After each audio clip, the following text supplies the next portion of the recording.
bienvenue pour une nouvelle vidéo. Aujourd'hui, on va replonger un petit peu en enfance, adolescence, pour vous parler de nos sagas coup de cœur. Alors, on va tout de suite définir le mot saga. Nous ne parlerons pas de trilogie ou de duologie, mais vraiment de sagas plus longues. Donc, au moins 4 tomes. Voilà, parce que ça nous a permis de faire un tri, parce que sinon cette vidéo allait durer approximativement 12 heures. Voilà. Donc on s'est limité aux grosses sagas pour pouvoir avoir une sélection un peu plus refermée. Et on va se lancer direct. C'est parti. La première, Harry Potter. Et oui. Bon, si vous comptez bien, vous saurez qu'il en manque un. Voilà, puisque je n'ai malheureusement pas plus, je sais pas où il est, le tome 2. Voilà. Et alors, je ne vous parle pas de l'état des livres. Alors ça, je crois que c'est le 3 qui a le plus morflé. Voilà. On admire le scotch sur le dos et puis voilà. Ouais, pas mal. On l'aime bien. Bon bah Harry Potter, évidemment, c'est un peu la saga de notre enfance. D'ailleurs, je pense que la sortie de cette vidéo va correspondre à la sortie d'un épisode du podcast Sous la couverture des livres. Merveilleux. Où on a parlé de justement Harry Potter. Donc, super. Vous pouvez tout à fait aller voir du coup écouter plutôt le podcast, puisque du coup on vous parle très longuement d'Harry Potter. Et de tous ses ressorts. Voilà. Voilà. Alors peut-être une petite anecdote de lecture, de comment ça nous a touché cette saga. Moi personnellement, j'ai eu l'impression de grandir avec Harry Potter. Je pense que c'est un peu le cas pour toi aussi. Même si vous le découvrirez dans le podcast, j'ai une histoire que tout le monde n'appréciera pas avec cette saga. Ouais. Mais en tout cas, oui, c'est un univers tellement riche qu'a conçu J.K. Rowling. Ouais. Que même encore aujourd'hui, il y a une fascination, il y a une... Tout le monde connaît Harry Potter, donc on ne va pas vous faire l'affront d'en faire un résumé. Non, c'est pas la peine.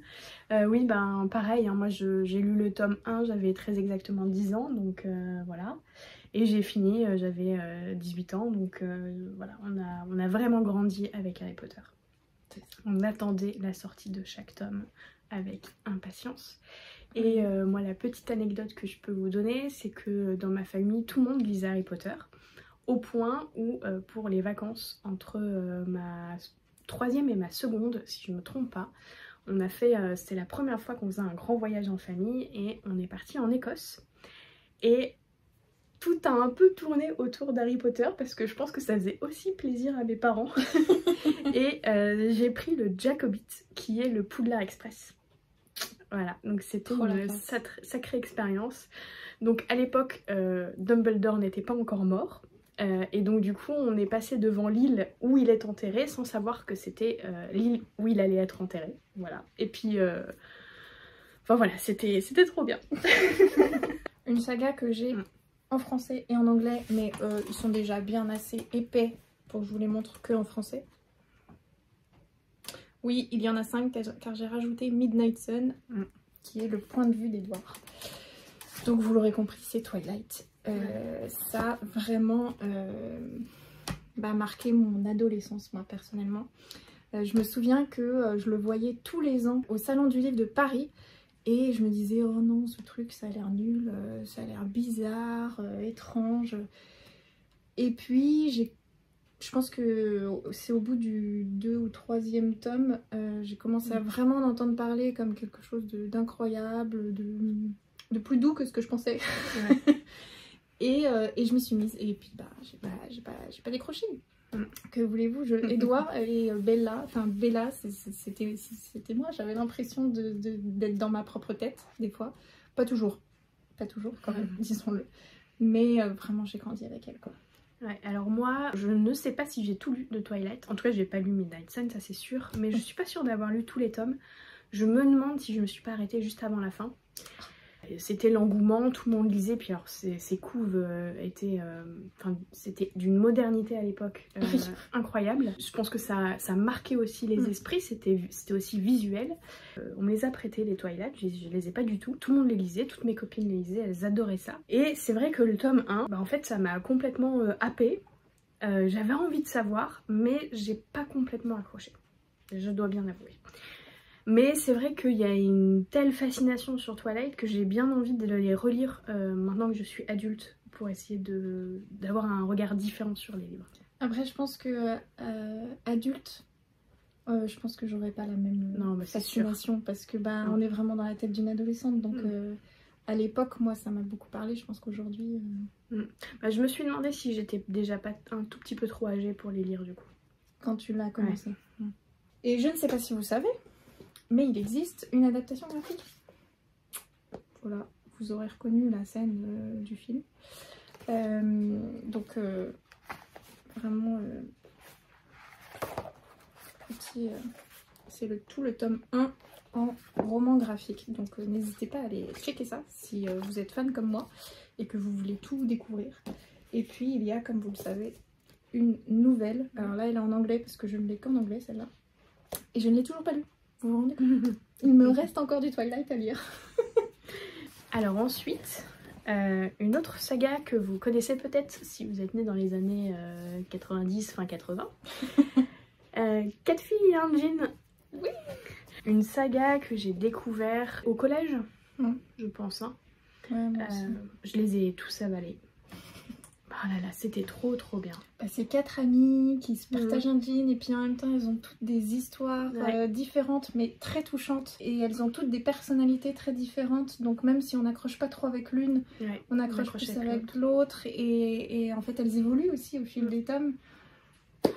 Ouais, et puis voilà, c'est les premiers amours, c'est l'avenir professionnel aussi un petit peu, et puis d'autres problématiques face au deuil aussi. Pour info, moi je les ai relus plus âgés, ceux-là, et c'est vraiment des livres à lire quand on est collégienne, mais pas au-delà, parce qu'en fait ça s'adresse vraiment à, un peu comme Twilight, ça s'adresse vraiment à sa tranche d'âge.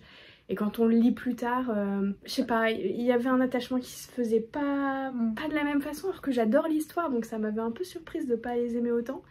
Voilà. Et puis il y a les adaptations en film aussi, il y a 2 films, je les adore. Le premier parle du premier d'ailleurs, est vraiment adapté finalement du premier. Le deuxième, ils ont fait un mix de un peu les 3 autres. Un peu la suite, voilà. Donc super saga pour collège. Ouais, c'est ça. Alors ensuite, Percy Jackson. Alors je n'ai que le tome 1. Je triche un peu parce que c'est pas une saga que j'ai lue entièrement, puisque je n'ai lu que le tome 1 pour l'instant. Mais j'ai aucun doute sur la suite parce que le tome 1 était déjà excellent. Donc pour rappel, Percy Jackson c'est 5 tomes. De Rick Riordan, et en fait c'est tout un univers même beaucoup plus large que ça, parce qu'après il y a eu plein d'autres suites qui s'appellent pas forcément Percy Jackson, ou d'ailleurs il n'est pas forcément présent, et là il vient d'y avoir un livre qui vient de sortir de nouveau avec Percy Jackson, et la particularité c'est que comme Harry Potter, le héros grandit avec le livre, et donc avec le lecteur et avec le niveau de lecture. Donc j'ai hâte d'en savoir plus. Rapidement, on est sur de la mythologie. Percy Jackson est le fils d'un dieu. Donc il est demi-dieu en fait. Et il part dans une espèce de quête. Il lui arrive diverses aventures et l'auteur a réussi à replacer de la mythologie dans le monde actuel. Et vraiment, le tome 1 est trop bien, j'ai hâte de lire la suite. Encore une série de mon adolescence, après Twilight. Il était d'ailleurs présenté comme le nouveau Twilight. C'est la saga des 16 lunes. Ouais. Voilà, vous voyez un petit peu les vieux. Vécu. Pareil, il y a eu une adaptation graphique pour ceux qui ne le savent pas. Sublime créature. Enfin, graphique manga. Voilà. Et une petite nouvelle. Ici, avec 16 lunes, j'étais complètement à fond dans cette histoire, mais je me souviens que je me suis un peu lassée sur la fin de cette saga. Ce qui est intéressant, c'est que c'est écrit par le héros, cette fois, alors que c'est de la romance. Ce qui a été un peu novateur quand même pour l'époque. Et même encore aujourd'hui. Même aujourd'hui. C'est vrai que c'est assez rare. C'est assez rare. Ouais. Et en fait, donc c'est un gars qui va avoir des visions d'une jeune fille dans ses rêves. Oui, très bizarre. Et un jour, il va la rencontrer. Dit comme ça, c'est un peu bizarre. Donc, jusqu'au jour où il va la rencontrer de visu. C'est-à-dire qu'elle va apparaître dans son collège ou lycée, je sais plus. Et il va y avoir une romance, etc. Sauf que il y a aussi de la magie parce qu'elle n'est pas tout à fait humaine. Et puis il y a une histoire de malédiction. Bref. Ça devient de plus en plus complexe au fil des tomes. C'est un peu torturé. Encore plus que Twilight. mais je me souviens que j'avais été vraiment à fond aussi dans cette saga 16 lunes, 17 lunes, 18 lunes, 19 lunes. Voilà. Donc, et c'est vrai que la collection Black Moon, en fait, je pense que c'est une collection qui était vachement présente quand on était ado. Oui, exactement. Et proposait plein de choses. Ouais. Voilà. Alors je pense qu'on peut passer au young adulte un peu plus récent. Un énorme coup de cœur de notre part à toutes les deux. Du Marissa Meyer. Évidemment. Les reine. Chroniques lunaires. Ah, donc là on est sur de la réécriture de contes. Chaque tome on va suivre un personnage de conte différent, mais ils vont tous se retrouver et continuer à vivre au fur et à mesure des tomes. C'est très bien trouvé. Et donc le tome 1, Cinder évidemment. Cendrillon. Sauf que c'est une Cendrillon un peu particulière puisque elle est en partie robotique. Ouais. Et puis donc c'est un univers hyper riche où en fait elle s'empare des personnages des contes les plus emblématiques et puis elle les amène ailleurs. Elle en fait des personnages très forts, très attachants. Et vraiment c'est un bonheur à suivre. Et puis plus en fait on avance, plus son univers grandit, se construit, s'étoffe. Et j'ai trouvé ça très intelligent de sa part aussi de faire un point de vue différent à chaque fois, avec du coup plein de romances différentes. Donc là on a Cendrillon, après on a Le Petit Chaperon Rouge, après on a Réponse. Et on termine avec Blanche-Neige. Winter. Et au Qui est milieu, un pavé. On a la méchante reine. on a un espèce de préquel qui doit se lire, si je me trompe pas, entre les deux. Entre le 4 et le 5. Qui raconte l'histoire de la méchante. Voilà. Marissa Meyer, on vous recommande tout ce qu'elle écrit. Tout ce qu'elle fait. Ouais, j'ai pas encore lu ces derniers romans, mais pour l'instant c'est un sans faute. Donc, voilà. Et petite particularité, elle fait des vraies fins. Ça c'est important parce que c'est vrai que sur les longues sagas, c'est vrai qu'on a envie d'avoir une fin qui explose, un truc qui dure pas 10 pages mais qui va durer 100 pages, 150 pages, et elle le fait très bien. Elle tient l'attention jusqu'au bout, c'est réussi. Alors une autre série, donc là c'est moi qui l'ai ramenée, donc il n'y a pas tous les tomes, c'est Le Labyrinthe. Alors vous allez me dire, Claire tu triches, Le Labyrinthe c'est 3 tomes. Alors non. Toutes les personnes qui se sont arrêtées à la fin de la première trilogie de Labyrinthe, vous avez tort. Il faut continuer et lire les préquels qui sont extrêmement importants et qui en fait bouclent la boucle. Je me souviens que quand le tome 3 du Labyrinthe était sorti, donc là c'est le tome 1, et que j'avais des amis qui, on adorait, on était plusieurs à le lire et elles ont été plusieurs à me dire j'ai été déçue de la fin du tome 3, on n'a pas toutes les explications et tout. Et puis en fait ils venaient d'annoncer qu'il y avait le premier tome du préquel qui allait sortir.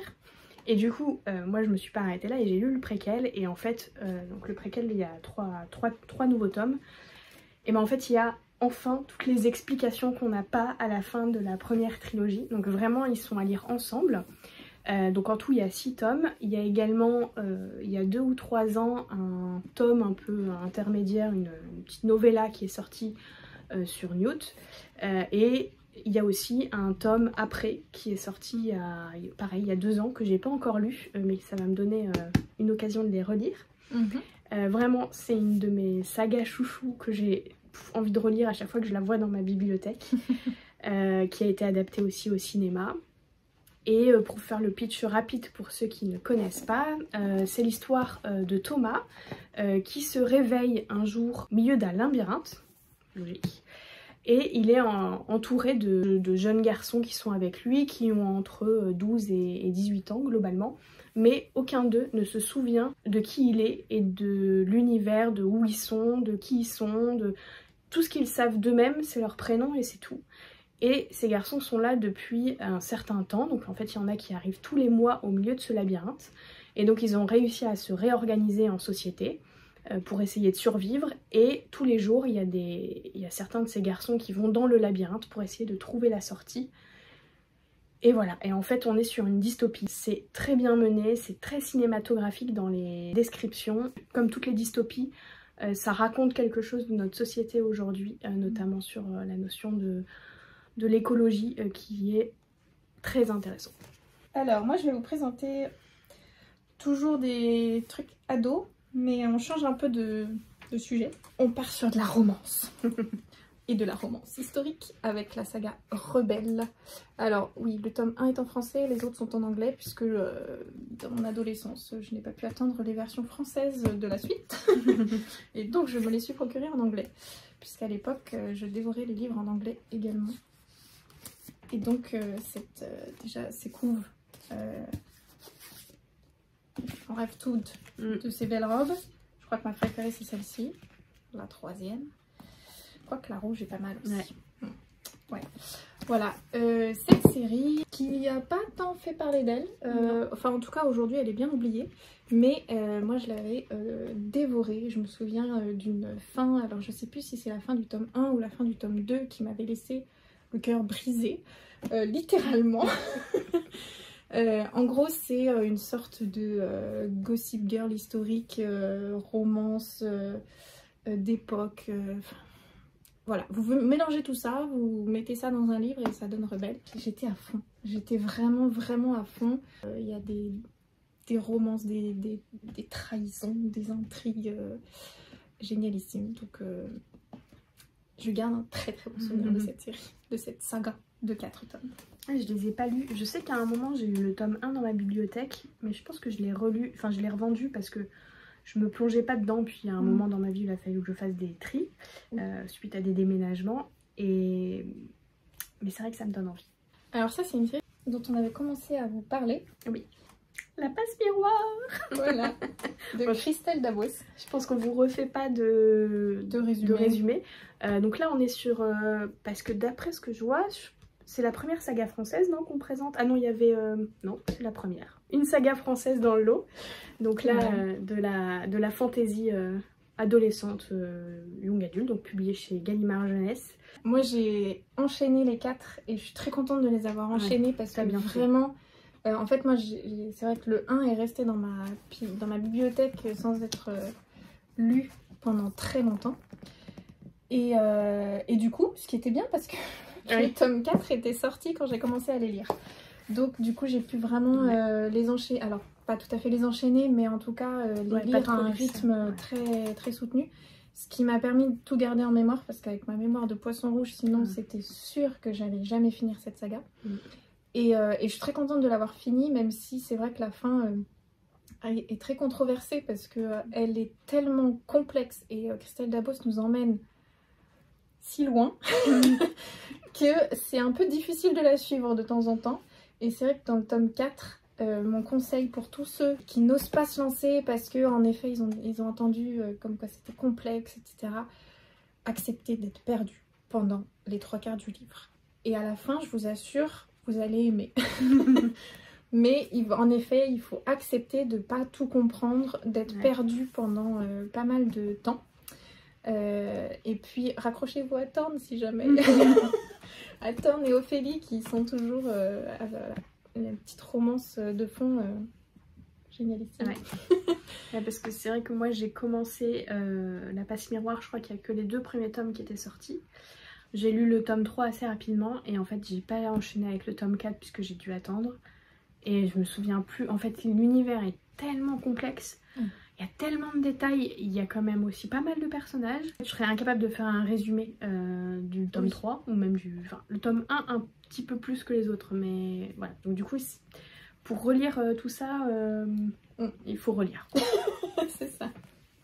Et on m'avait dit, j'ai un copain qui avait du mal à rentrer dans le tome 1, et c'est vrai qu'il faut accepter de se laisser porter par l'univers. Tout à fait. On vous fait peur peut-être. Mais je vous jure que c'est génial. Ça vaut vraiment très riche.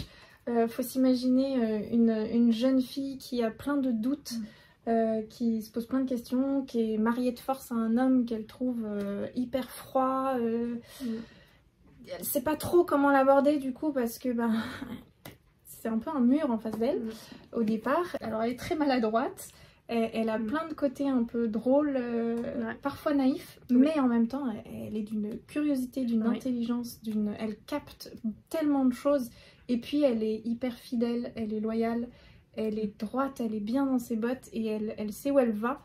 Et ça, c'est hyper agréable. Et puis l'univers, en fait, l'univers est tellement riche. Enfin, imaginez quelqu'un qui, au toucher, peut revivre tout ce que l'objet a vécu. Je trouve ça, déjà rien que ça c'est une infime partie d'un seul petit pouvoir dans l'univers. Il y en a plein d'autres. Mais rien que pour ça, voilà, faut le découvrir. Pour ceux qui aiment la fantaisie. Ouais, la passe miroir, c'est vraiment un indispensable. Alors ensuite, on est obligé d'en parler. Silence total. Alors là, c'est les 2 premiers tomes. Donc, on a, je sais plus combien il y a de tomes en tout. 9, il me semble. 2 x 3. Les coffrets. Donc, ça c'est le tome 1. Anne de Green Gables de Lucy Maud Montgomery, qui a été merveilleusement réédité par Monsieur Toussaint L'Aventure. Merci beaucoup à cette maison d'édition de nous les avoir retraduits et de nous fournir des si belles éditions. Elles sont sublimes.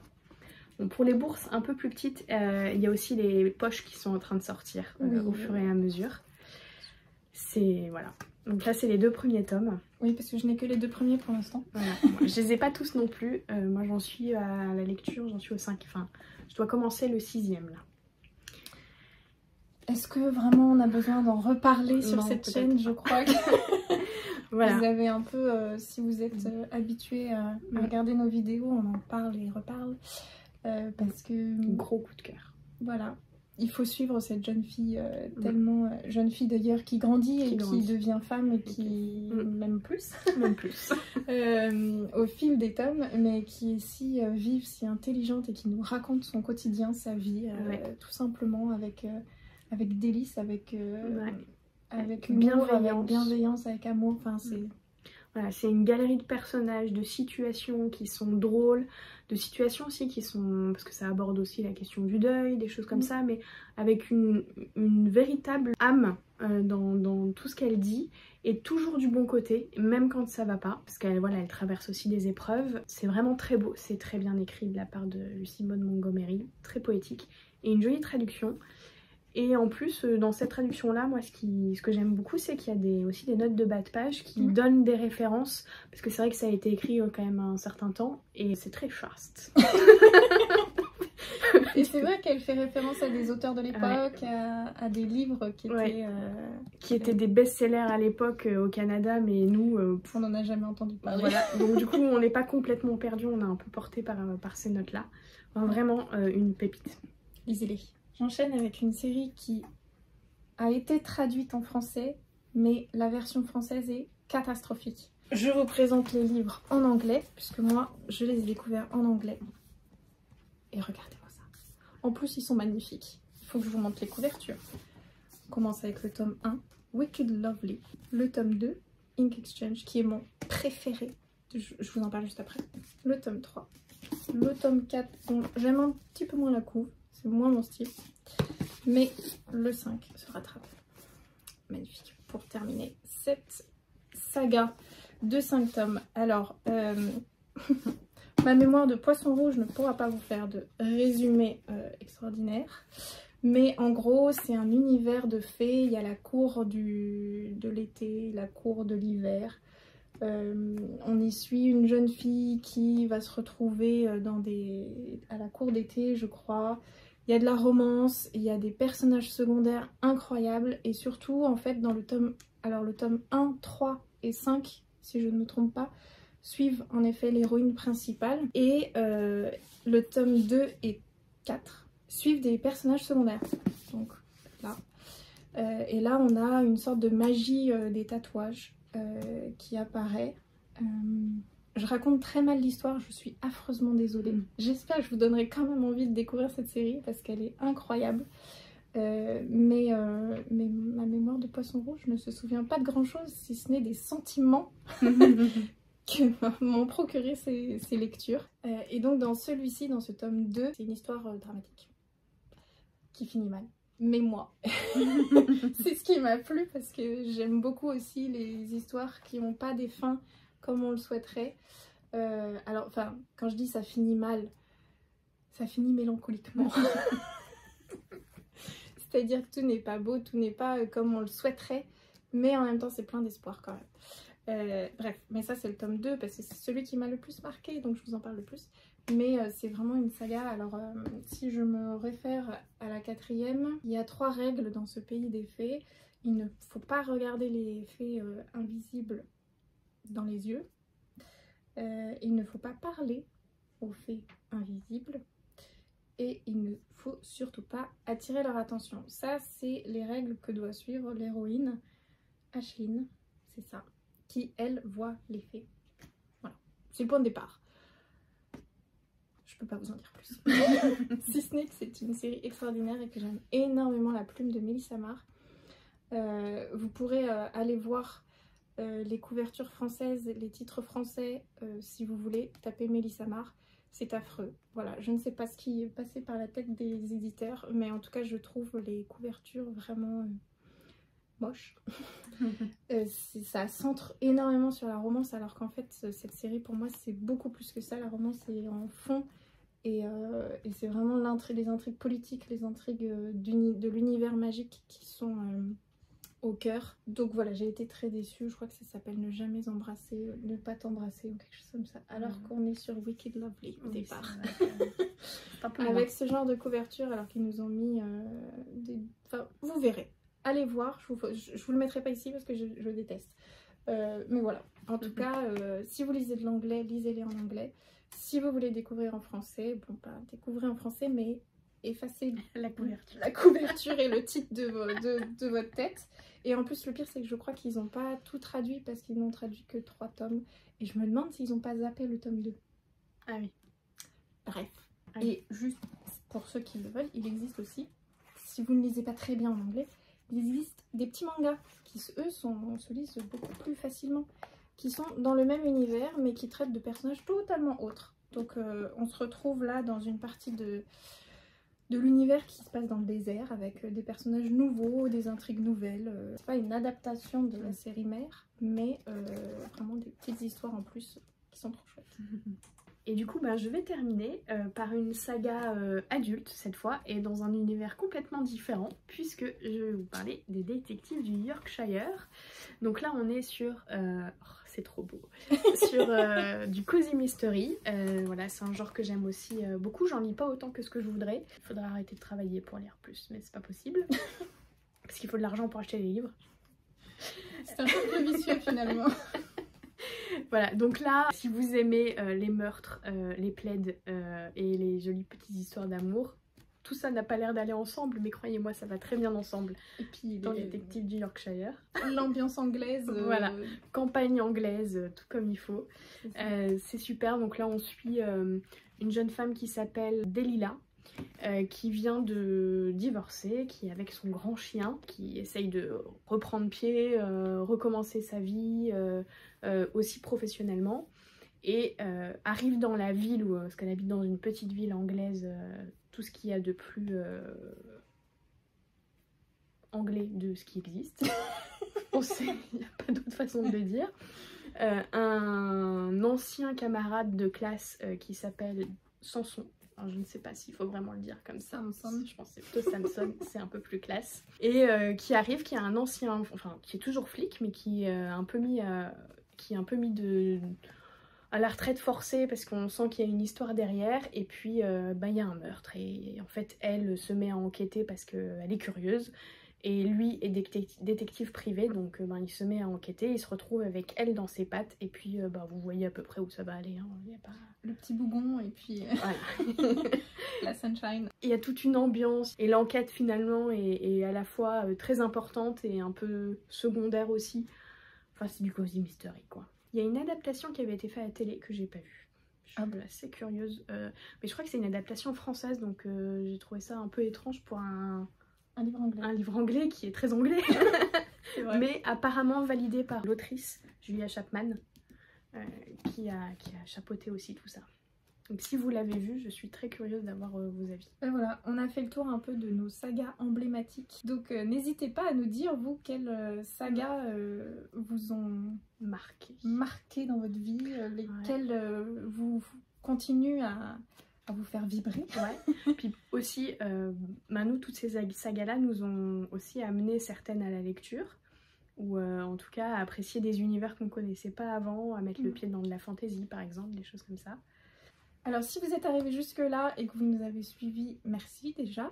Et puis si vous ne savez pas quoi mettre en commentaire, n'hésitez pas à nous le notifier en mettant un petit emoji sorcier. Voilà, en référence à Harry Potter. On vous souhaite des lectures pétillantes. Et de jolies rencontres d'entrée de papier.